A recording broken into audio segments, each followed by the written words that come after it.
கர்த்தருடைய பரிசுத்த நாமத்திற்கு மகிமை உண்டாவதாக. இந்த காலை வேளை உங்கள் அனைவரையும் ஆண்டவராகிய இயேசு கிறிஸ்துவின் இன்ப நாமத்தில் உங்களை அன்போடு வாழ்த்தி வரவேற்கிறேன். மத்தேயு 3ஆம் அதிகாரம் 2ஆம் வாக்கியம் சொல்கிறது, மனம் திரும்புங்கள், பரலோக ராஜ்யம் சமீபித்திருக்கிறது என்று பிரசங்கம் பண்ணினான். இந்த நாளின் செய்தியின் தலைப்பானது, நாங்கள் என்ன செய்ய வேண்டும். இயேசு கிறிஸ்துவும் யோவான் சாணகனும் தங்கள் முதல் பிரசங்கமாகிய அங்கே மொழிந்தனர். மனம் திரும்புங்கள், பரலோக ராஜ்யம் சமீபத்திருக்கிறது என்று பிரசங்கம் பண்ணினான்.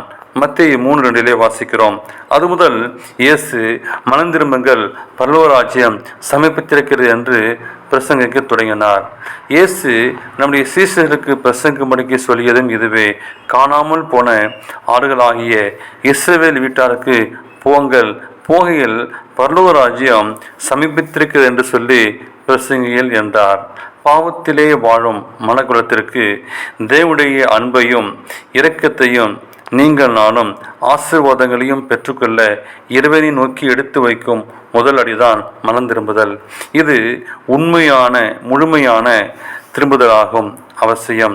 பெந்தகோஸ்தே நாளில் பேதுருவின் பிரசங்கத்தை கேட்டவர்கள் இருதயத்தில் குத்தப்பட்டு, சகோதரே, நாங்கள் ரட்சிக்கப்பட என்ன செய்ய வேண்டும் என்றார்கள். அதே போல கர்த்தருக்காய் எதையும் செய்ய தயாராகவும் மனம் திரும்புதலாய் இருக்க வேண்டும். ஆம், சவுலும் தமஸ்குவின் வீதியிலே இதுதான் கேட்டான்.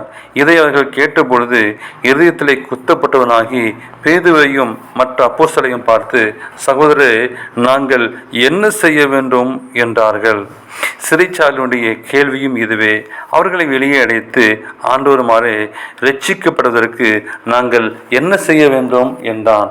அதற்கு அவர்கள், கர்த்தராகிய இயேசு கிறிஸ்துவை விசுவாசி, அப்பொழுது நீயும் உன் வீட்டாரும் ரட்சிக்கப்படுவீர்கள் என்று சொல்லி நாம் வாசிக்கிறோம். அப்போஸ்தலரே, இல்லையெனில் மாய வித்தையான சீமோனை போன்ற சுயநலத்துக்கான மனந்திரும்பலாகிவிடும்.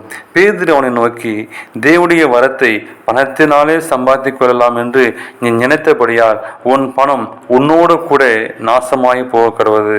உன் இருதயம் தேவனுக்கு முன்பாக செம்மையாயிராதபடியால் இந்த விஷயத்திலே உனக்கு பங்கும் இல்லை, பாகம் இல்லை.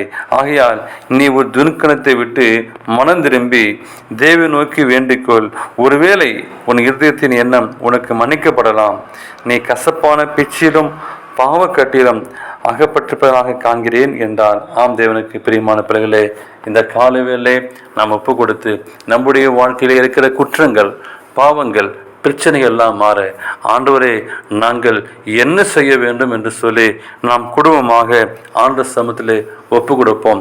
அப்பொழுது ஆவியானவர் உங்களோடு பேசுவார். தேவன் தாமே உங்களை ஆசீர்வதிப்பாராக. ஆமேன்.